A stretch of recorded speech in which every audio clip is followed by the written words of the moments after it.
Hello friends, जय श्री कृष्णा। आप सभी का हमारे यूट्यूब चैनल पे हार्दिक स्वागत है। आज हम आपको आंवला नवमी का शुभ मुहूर्त, पूजा विधि, महत्व और पौराणिक कथाओं के बारे में बताएंगे। हिंदू पंचांग के अनुसार कार्तिक माह के शुक्ल पक्ष की नवमी तिथि को आंवला नवमी का त्योहार मनाया जाता है। आंवला नवमी दिवाली की 9 दिन बाद मनाई जाती है। इस बार यह पर्व 23 नवंबर 2020 सोमवार के दिन है। आंवला नवमी को अक्षय नवमी भी कहा जाता है। शास्त्रों के अनुसार इस दिन आंवले के पेड़ के नीचे बैठने और भोजन करने का विधान होता है। मान्यता है कि आंवला नवमी पर आंवले के पेड़ के नीचे भोजन करने से रोगों का नाश होता है और सौभाग्य की प्राप्ति होती है। इसके अलावा यह भी धार्मिक मान्यता है कि इस दिन महिलाएं संतान प्राप्ति और संतान की मंगल कामना के लिए आंवले के पेड़ की पूजा करती हैं। शास्त्रों के अनुसार अक्षय नवमी के दिन किया गया पुण्य कभी समाप्त नहीं होता है। इस दिन जो भी शुभ कार्य जैसे दान, पूजा, भक्ति, सेवा किया जाता है, उनका पुण्य कई कई जन्म तक प्राप्त होता है। पद्म पुराण के अनुसार अक्षय नवमी के दिन आंवले के वृक्ष में भगवान विष्णु और शिव जी का निवास होता है। पद्म पुराण के अनुसार यह पवित्र फल भगवान श्री विष्णु को प्रसन्न करने वाला व शुभ माना गया है। इस फल को खाने मात्र से मनुष्य सब पापों से मुक्त हो जाते हैं। आंवला खाने से आयु बढ़ती है और आंवले का रस पीने से धर्म संचय होता है और उसके जल से स्नान करने से दरिद्रता दूर होती है तथा सब प्रकार के ऐश्वर्य प्राप्त होते हैं। आंवले का दर्शन, स्पर्श तथा उसके नाम का उच्चारण करने से वरदायक भगवान श्री विष्णु अनुकूल हो जाते हैं। जहाँ आंवले का फल मौजूद होता है, वहाँ भगवान विष्णु सदा विराजमान रहते हैं तथा उस घर में ब्रह्मा एवं सुस्थिर लक्ष्मी का वास होता है। इसलिए अपने घर में आंवला अवश्य रखना चाहिए। इस दिन स्नान, पूजन, तर्पण और अन्न आदि के दान से अक्षय अनंत गुणा फल मिलता है। पद्म पुराण में भगवान शिव ने कार्तिकेय से कहा है कि आंवला वृक्ष साक्षात विष्णु का ही स्वरूप है। यह विष्णु प्रिय है और इसके स्मरण मात्र से गोदान के बराबर फल मिलता है। आंवला नवमी का शुभ मुहूर्त 23 नवंबर 2020 को सुबह 6:45 से 11:54 तक है। आंवला नवमी की पूजा विधि एवं सामग्री: आंवले का पौधा, पत्ते एवं फल, तुलसी के पत्ते एवं पौधा, कलश एवं जल, कुमकुम, हल्दी, सिंदूर, अबीर, गुलाल, चावल, नारियल, सूत का धागा, धूप, दीप, माचिस, श्रृंगार का सामान, साड़ी, ब्लाउज, दान के लिए अनाज। आंवला नवमी के दिन महिलाएं सुबह जल्दी उठकर स्नान करती हैं और साफ वस्त्र धारण करती हैं। उसके बाद आंवला पेड़ की पूजा की जाती है। इसके बाद आंवला पेड़ के नीचे पूर्व दिशा की ओर मुख करके बैठें। इसके बाद आंवला पेड़ पर दूध चढ़ाएं और उसके तने पर कच्चे सूत का धागा बांधे और मेहंदी, चूड़ी या सिंदूर आदि किसी भी चीज का चुनाव करके आंवले के पेड़ पर चढ़ाएं। इसके बाद आंवले के वृक्ष का तिलक करके उसे अक्षत अर्पित करें और धूप व दीप से वृक्ष की पूजा करें। इसके बाद आंवला के वृक्ष की 108 परिक्रमा करें। यदि आप 108 परिक्रमा न कर पाए तो 8 परिक्रमा करके हाथ जोड़ लें। इसके बाद आंवला नवमी की कथा ध्यान पूर्वक सुने। इसके बाद आंवला के वृक्ष के नीचे बैठकर ही भोजन करें और भोजन में आंवले का प्रयोग अवश्य करें। भोजन करते समय अपना मुख पूर्व दिशा की ओर ही रखें। आंवला नवमी के दिन किसी ब्राह्मणी औरत को सुहाग का सामान, खाने की चीजें और कुछ दक्षिणा दान में अवश्य दें। आंवला नवमी के दिन सोने चांदी का दान करने पर उसका 6 गुना फल मिलता है और यदि संभव हो तो इस दिन सोने और चांदी का दान अवश्य करें। आंवला नवमी की पौराणिक कथा। पौराणिक कथा के अनुसार एक बार माता लक्ष्मी पृथ्वी पर भ्रमण कर रही थी और वह एक साथ भगवान विष्णु और भगवान शिव की पूजा करना चाहती थी, लेकिन भगवान विष्णु और भगवान शिव की एक साथ पूजा करना असंभव था।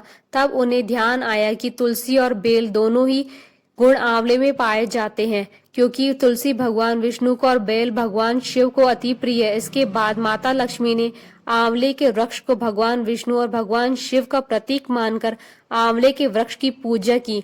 आंवले के वृक्ष की पूजा से भगवान विष्णु और भगवान शिव अति प्रसन्न हुए। इसके बाद दोनों ने माता लक्ष्मी को दर्शन दिए और माता लक्ष्मी ने आंवले के वृक्ष के नीचे बैठकर भोजन बनाया और भगवान शिव और भगवान विष्णु को भोजन कराया और स्वयं भी आंवले के वृक्ष के नीचे बैठकर भोजन किया। जिस दिन माता लक्ष्मी ने भगवान विष्णु और भगवान शिव की आंवले के वृक्ष के नीचे पूजा की थी। वह कार्तिक मास की शुक्ल पक्ष की नवमी तिथि थी। तभी से आंवला नवमी का त्यौहार मनाया जाता है और आंवले के पेड़ के नीचे ही बैठकर भोजन किया जाता है। यदि ऐसा संभव न हो सके तो इस दिन भोजन में आंवले का प्रयोग अवश्य करना चाहिए। आंवला नवमी की एक अन्य कथा के अनुसार प्राचीन समय की बात है, काशी नगर में एक धर्मात्मा रहता था। जाति से वो वैश्य था, उसकी कोई संतान नहीं थी। एक दिन वैश्य की पत्नी से पड़ोसन बोली, यदि तुम लड़के की बलि भैरव के नाम से चढ़ा दो तो अवश्य ही तुम्हें पुत्र प्राप्ति होगी। जब यह बात वैश्य को पता चली तो उसने ऐसा करने से मना कर दिया, लेकिन उसकी पत्नी ऐसा कदम उठाना चाहती थी, इसलिए मौके की तलाश में लगी रही। एक बार मौका मिलने पर उसने एक कन्या को कुएं में गिराकर भगवान भैरव के नाम पर बलि दे दी। इस बलि का परिणाम विपरीत हुआ। पुत्र प्राप्ति की जगह उस स्त्री के पूरे शरीर में कोढ़ हो गया और लड़की की प्रेत आत्मा उसे सताने लगी। ऐसी स्थिति उत्पन्न होने पर वैश्य की पत्नी ने अपने पति को अपने कर्म के बारे में सब बताया और वैश्य को अपनी पत्नी पर क्रोध आया और बोला, गोवध और ब्राह्मण वध और बाल वध करने वाले के लिए संसार में कोई जगह नहीं है। पत्नी को आदेश दिया कि गंगा तट पर जाकर भगवान का भजन और गंगा में स्नान कर, तभी इस कष्ट से छुटकारा पाया जा सकता है। वैश्य की पत्नी रोग मुक्त होने के लिए गंगा माँ की शरण में गई। तब देवी गंगा ने उसे कार्तिक मास के शुक्ल पक्ष की नवमी तिथि को आंवला वृक्ष की पूजा कर आंवले को सेवन करने की सलाह दी। वैश्य की पत्नी ने गंगा माता के बताए अनुसार इस तिथि को आंवला वृक्ष का पूजन कर आंवला ग्रहण किया और वह रोग मुक्त हो गई। इस व्रत और पूजा के फल के रूप में उसे कुछ दिनों बाद संतान की प्राप्ति हुई। तभी से हिंदू धर्म में इस व्रत का प्रचलन हो गया। उस समय से लेकर आज तक यह परंपरा चली आ रही। इस दिन आंवले खाने को शुभ माना जाने लगा।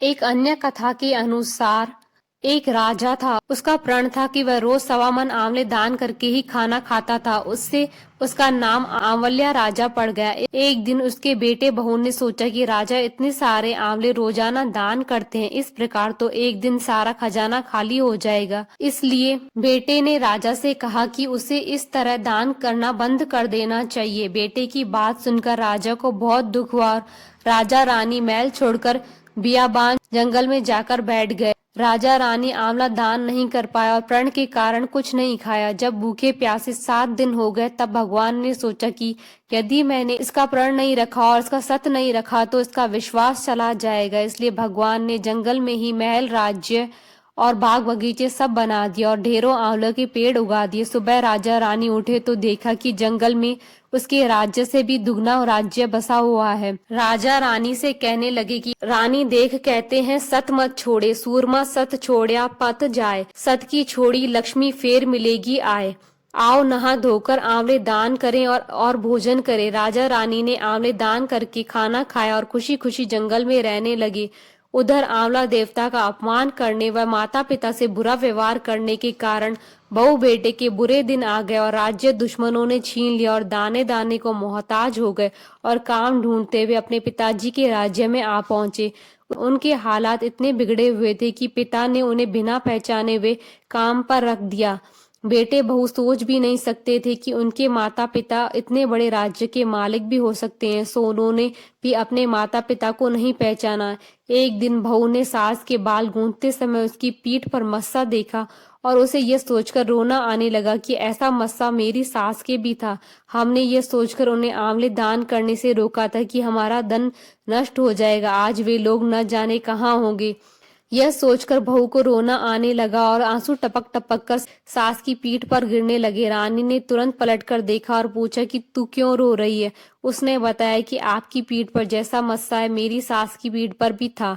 हमने उन्हें आंवले दान करने के लिए मना किया था, इसलिए वे घर छोड़कर कहीं चले गए। तब रानी ने उन्हें पहचान लिया और सारा हाल पूछा और अपना हाल बताया। अपने बेटे बहू को समझाया कि दान करने से धन कम नहीं होता है बल्कि बढ़ता है। बेटे बहू भी अब सुख से राजा रानी के साथ रहने लगे। हे भगवान, जैसा राजा रानी का सत रखा वैसा ही सबका सत रखना, कहते सुनते सारे परिवार का सुख रखना। आशा करती हूँ कि आपको आंवला नवमी का शुभ मुहूर्त, पूजा विधि, महत्व और पौराणिक कथा का ये वीडियो पसंद आया होगा। तो आप इस वीडियो को अधिक से अधिक लाइक और शेयर कीजिएगा ताकि सभी भक्तों को इस वीडियो का लाभ प्राप्त हो सके। आप हमारे चैनल को सब्सक्राइब जरूर कीजिएगा अगर अब तक नहीं किया है तो, ताकि आप और हम कनेक्टेड रहें। साथ ही प्रेस करना ना भूलिएगा बेल आइकन को, जिससे नए वीडियो से रिलेटेड नोटिफिकेशन आपको तुरंत प्राप्त हो सके। जय श्री कृष्णा।